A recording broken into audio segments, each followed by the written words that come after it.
How does one deal with domestic violence from women towards the men? But I don't know, I'd like you to, like also talk about men to women, basically. For me, domestic violence applies to anybody. Any human being that is not safe in their home, that's a problem.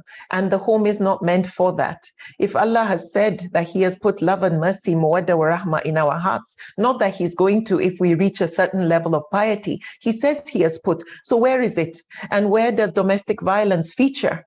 When we have examples of Rasulullah sallallahu alaihi wasallam, and sometimes you find the most so-called pious people, the most knowledgeable, in fact, about the deen are perpetrators of this offense. They have this holier than thou mentality, yet they lord over their homes and oppress and sometimes inflict pain, in the home. So the same thing applies to women. Sometimes domestic violence can be the emotional abuse because we may not have brute force. We don't have power physically, but our mouth get power plenty.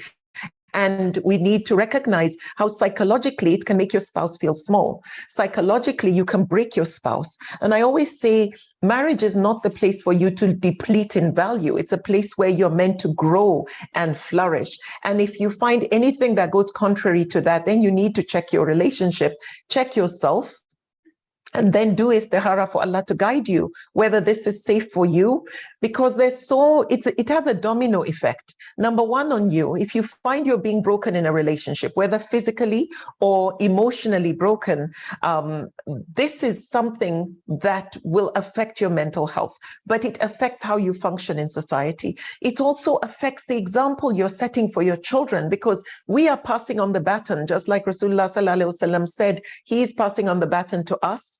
And generations after him are meant to know the faith better than those who saw the Sahaba, who saw him practice it live and direct. So if we in the homes are meant to be the models of Islam, for our children to see the beauty of Islam, the beauty of the example set by Rasulullah sallallahu alaihi wasallam, all we know is how kind he was. All we know is how compassionate he was, how he was very playful. And his grandchildren would be playing on his back even while he's praying salat.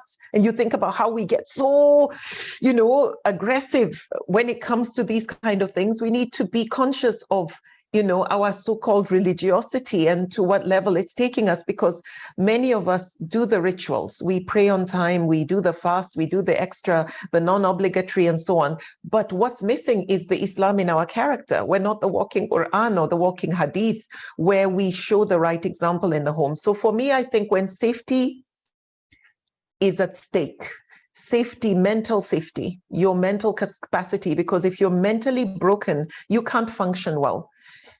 If physically you're being depleted because you're being bullied physically, you're being battered, you're not safe. You're not meant to stay in such an environment. Wallahi, that is honest. That is not Islam. That is not Islam. In Islam, persecution is worse than slaughter. For God's sakes, you are better off slaughtering a person than suffering them.